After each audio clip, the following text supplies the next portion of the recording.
आप सभी का स्वागत विजेता चैनल पर। बच्चों, आज हम पढ़ रहे हैं आपका अध्याय 8, आपकी बुक का अध्याय 8, जिसका नाम है आनुवांशिकता। और इसके अंतर्गत बताया गया है कि जो गुण होते हैं वो माता पिता से कैसे अपनी संतानों में पहुंचते हैं। और 35 नंबर के जो क्वेश्चंस आपके बोर्ड एग्जाम्स में आते हैं उनके लिए ये तैयारी की जा रही है। उनके लिए विशेषकर ये वीडियो की जो सीरीज है हर लेसन की, वो मैं आपके सामने प्रस्तुत कर रही हूँ। तो आपको इसके लिए करना क्या है कि हमारे ज़्यादा से ज़्यादा जो स्टूडेंट्स हैं, विद्यार्थी हैं, उन सभी तक ये वीडियोस पहुँचे, इसके लिए आपको ज़्यादा से ज़्यादा सब्सक्राइब करवाना है, लाइक करना है और वीडियो को शेयर करना है। तो आइए बच्चों, शुरू करते हैं हमारे इस लेसन को, जिसका नाम है आनुवांशिकता, हेरिडिटी। प्रश्न 1 है कि आनुवांशिकता के जनक कौन कहे जाते हैं। तो मेंडल जो है, ग्रिगोर जॉन मेंडल जो थे, वो आनुवांशिकता के जनक कहे जाते हैं। Capital R, small r, capital Y, small y, ये जीनी संरचना का बाह्य लक्षण होगा। तो बच्चों, जब हमने ये जो विस्तृत वीडियो पढ़ाए थे तब हमने द्विसंकर अनुपात वाला जो थर्ड नियम था मेंडल का, स्वतंत्र अपव्यूहन का नियम, जिसमें दो जो लक्षणों की वंशागति का अध्ययन हमने एक साथ किया था, उसके अंतर्गत ये आया था। तो कैपिटल आर है, इसका मतलब जो प्रभावी गुण है वो गोल है, तो ये हमें गोल दिखाई देगा। और कैपिटल वाई और स्मॉल वाई है, तो कैपिटल वाई आ गया है, इस वजह से वो हमें पीला दिखाई देगा, पीला प्रभावी था। तो ये जो कैपिटल आर, कैपिटल वाई और स्मॉल वाई जो जीनी संरचना है, उसका बाह्य लक्षण हमें गोल और पीला दिखाई देगा। बच्चों, इस तरह से ऐसे बहुत सारे क्वेश्चन आपसे ऐसे ही अपनी लैंग्वेज में भी पूछे जा सकते हैं। उन लोगों की खुद की लैंग्वेज हो सकती है जो पेपर सेट करते हैं। तो आपको ये जो तीनों नियम हैं, उन तीनों नियमों को ध्यान में रखना है और उसके अनुसार अपने जो आंसर हैं वो देने हैं। अगला क्वेश्चन है, मेंडल के द्विसंकर संकरण का समलक्षणी अनुपात है। समलक्षणी अनुपात पूछा है द्विसंकर संकरण का। तो सबसे पहले आपको ये पता होना चाहिए कि द्विसंकर संकरण उसने किसमें करवाया था, डाइहाइब्रिड क्रॉस उसने किसमें करवाया था। तो उसका जो तीसरा नियम था, स्वतंत्र अपव्यूहन का नियम, उसके अंदर द्विसंकर संकरण उन्होंने करवाया था। और उनका जो समलक्षणी अनुपात था वो 9:3:3:1, इस तरह से 16 पौधे हमें प्राप्त हुए थे। तो ये जो आंसर है वो हमारा यहाँ पर हो जाता है। वंशानुगतिकी कार्य की इकाई है, तो जीन जो है वो वंशानुगतिकी फंक्शनल इकाई है। एक संकर संकरण की F2 पीढ़ी का लक्षण प्ररूप होता है 3:1। जो हमारा आंसर है, एक संकर संकरण में हमने देखा था कि 3 पौधे, एक तो शुद्ध जो लंबा है वो हमें प्राप्त हुआ था, एक शुद्ध बोना हमें प्राप्त हुआ था, और जो 2 थे वो हाइब्रिड प्रकार के लंबे हमें प्राप्त हुए थे, एक कैपिटल टी और एक स्मॉल टी। तो 2 इस तरह के पौधे हमें प्राप्त हुए थे।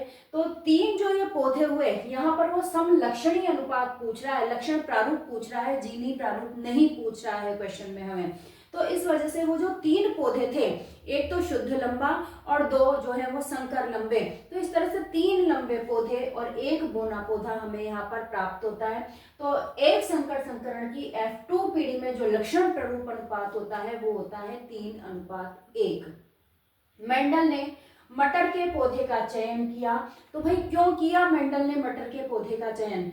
कि मटर में बहुत सारे विपरीत प्रकार के लक्षण उपस्थित थे जिन्हें आंखों से देखा जा सकता था। उस समय सूक्ष्मदर्शी का आविष्कार नहीं हुआ था। तो 2 विपरीत प्रकार के लक्षण जो थे वो हर अलग अलग पौधों पर उपस्थित थे, उन्हें आंखों से देखा जा सकता था। दूसरी बात थी कि मटर के पौधों को उगाने के लिए ज्यादा जमीन की आवश्यकता नहीं थी। एक साल में ही, इनका जीवन काल छोटा होने के कारण एक साल में ही इनकी 3-4 पीढ़ियां जो है वो प्राप्त की जा सकती थी, उन पर अध्ययन किए जा सकते थे। इन सभी कारणों को देखते हुए मेंडल ने मटर के पौधे का चयन किया। बच्चों, ये वाला क्वेश्चन जो है वो आपसे एक विस्तृत लाइन में भी पूछा जा सकता है कि 2 कारण बताइए कि मटर के पौधे का चयन क्यों किया। तो आप जो अभी मैंने 3-4 कारण आपको बता दिए हैं, उनमें से आप कोई भी 2 कारण लिख सकते हैं। गुणसूत्र की आनुवांशिक सूचना को एक पीढ़ी से दूसरी पीढ़ी में ले जाना का कार्य होता है डीएनए द्वारा। इसका पूरा नाम आपको पता ही है, डीऑक्सीराइबोस न्यूक्लिक एसिड। किसी जीव के एक विपर्यासी लक्षण के दोनों जीन समान होने पर इसे कहते हैं, दोनों जीन समान होंगे तो इसे कहा जाएगा समयुग्मजी। जैसे कि कैपिटल टी दोनों ही जो जीन हैं टी टी वो कैपिटल होंगे तो समयुग्मजी कहलाएगा, स्मॉल टी टी एक साथ होंगे तो समयुग्मजी कहलाएगा, यानी होमोजाइगस भी इसे कहा जाएगा। और यदि एक कैपिटल टी है और एक स्मॉल टी है तो फिर इसे हम कहेंगे विषम युग्मजी हेट्रोजाइगस, यानी एक अलग है और दूसरा अलग है तो तब उसे कहा जाएगा विषम युग्मजी या हेट्रोजाइगस। लेकिन अभी हमसे पूछा है कि दोनों जीन समान होने पर तो इसे कहा जाएगा समयुग्मजी।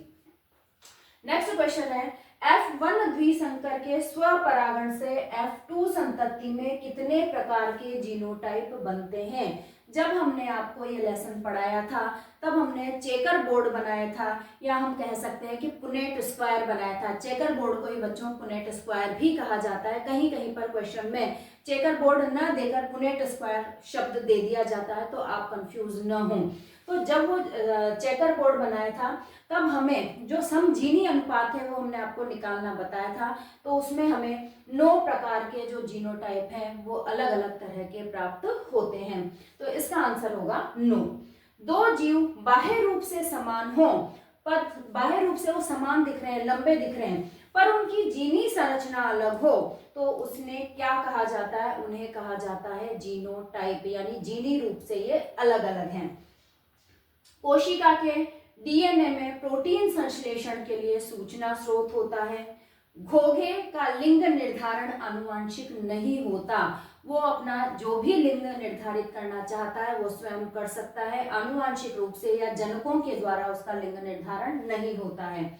नर के एक्स वाई लिंग गुणसूत्र में वाई जो होता है वो छोटे आकार का होता है। बच्चों लिंग डिटर्मिनेशन, सेक्स डिटर्मिनेशन में हमने ये पढ़ा था कि मनुष्य में 23 जोड़ी जो है वो गुणसूत्र पाए जाते हैं, उनमें से 22 जोड़ी जो गुणसूत्र होते हैं वो अलिंग गुणसूत्र या कायिक गुणसूत्र कहलाते हैं। और ये मनुष्य के जो अन्य लक्षण होते हैं लिंग के अलावा उन सभी लक्षणों का निर्धारण ये 22 जोड़े गुणसूत्र करते हैं। और एक जोड़ा जो गुणसूत्र होता है वो लिंग गुणसूत्र कहलाता है।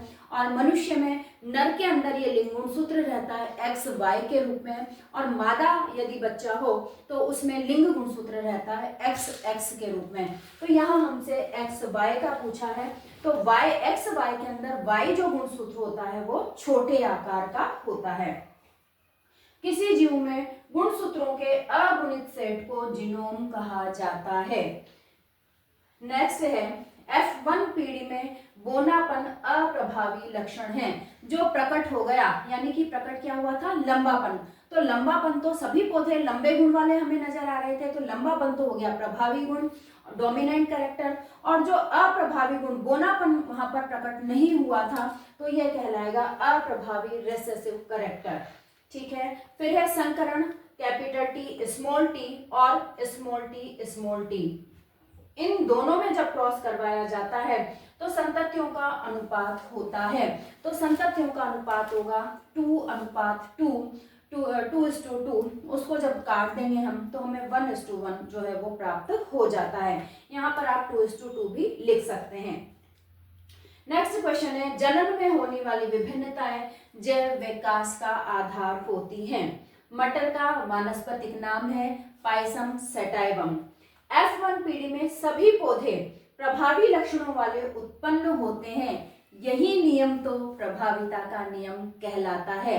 तो अगर आपसे सिंपली ये क्वेश्चन पूछा जाता है कि प्रभाविता का नियम लिखिए तो आप ये जो लाइन है इसको सीधे के सीधे ही ऐसे के ऐसे उठाकर लिख सकते हैं कि क्या लिखेंगे कि F1 पीढ़ी में जो हमें सभी पौधे होते हैं वो प्रभावी लक्षणों वाले ही दिखाई देते हैं, प्रभावी लक्षणों वाले ही उत्पन्न होते हैं, इसे ही प्रभाविता का नियम कहा जाता है। अगला बच्चों मेंडल ने 3 नियम दिए थे। प्रथम नियम तो था प्रभाविता का नियम, द्वितीय नियम था द्वितीय नियम था पृथक्करण का नियम, और तृतीय नियम था अपव्यूहन का नियम। तो ये तीनों जो नाम है वो भी आपसे पूछे जा सकते हैं।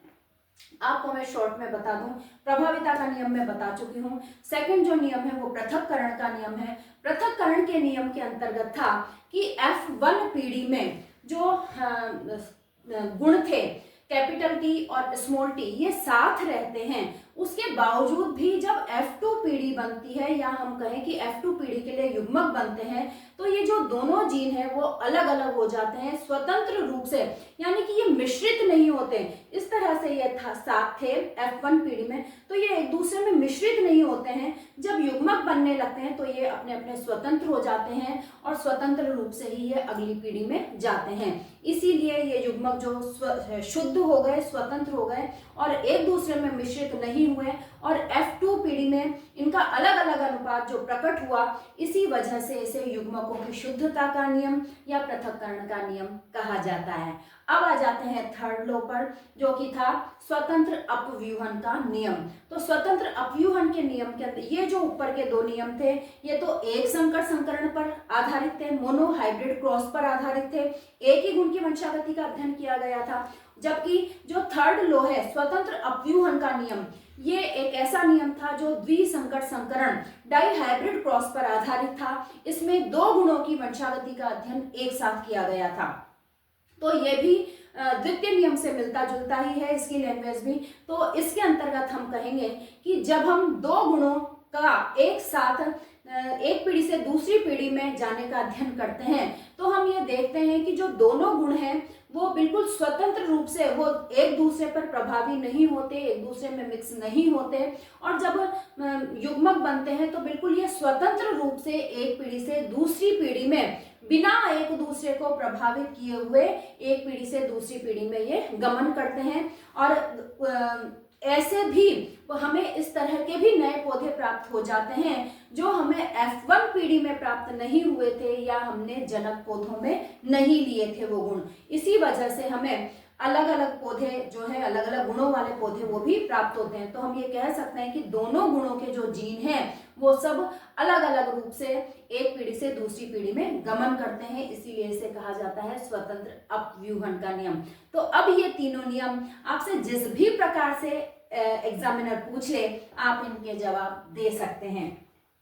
अगला प्रश्न आ जाता है कि जो गुणसूत्र मानव में लिंग का निर्धारण करते हैं लिंग गुणसूत्र कहलाते हैं, और जो लिंग का निर्धारण नहीं करते उन्हें अलिंग गुणसूत्र या फिर कायिक गुणसूत्र कहा जाता है। नेक्स्ट क्वेश्चन है, द्विसंकर क्रॉस में दो गुणों की वंशावली का एक साथ अध्ययन किया जाता है, और इस द्विसंकर क्रॉस डाई हाइब्रिड क्रॉस पर आधारित जो मेंडल का नियम था वो था स्वतंत्र अपव्यूहन का नियम। लास्ट क्वेश्चन है, स्वतंत्र अपव्यूहन का नियम द्विसंकर क्रॉस पर आधारित है। तो बच्चों ये वे क्वेश्चंस थे जो अब तक आपके एग्जाम में, बोर्ड एग्जाम्स में पूछे गए हैं और आगे भी लगातार पूछे जाते रहेंगे। ये सभी तरह के क्वेश्चन और इनमें से और कौन कौन से छोटे क्वेश्चंस बन सकते हैं वो मैंने आपको बताया। आप इन्हें बहुत अच्छे से 4 नंबर का हमारा ये पार्ट आता है आपके एग्जाम में, बहुत अच्छे से आप इन क्वेश्चंस को करिए। साथ ही मैंने आपके लिए जो वीडियोस बना रखे हैं इंपॉर्टेंट क्वेश्चंस वाले, तो इस पार्ट से संबंधित जो वीडियो है वो मैं आपके डिस्क्रिप्शन बॉक्स में डाल दूंगी। इन दोनों वीडियोस को आप बहुत अच्छे से देखिए, तो आप देखेंगे कि आपके इस लेसन से संबंधित जो भी क्वेश्चन बोर्ड एग्जाम्स में आपसे पूछे जाते हैं आप उनका जवाब बहुत ही अच्छे प्रकार से दे पाएंगे। तो बच्चों स्वस्थ रहिए, मस्त रहिए और पढ़ते रहिए। धन्यवाद बच्चों।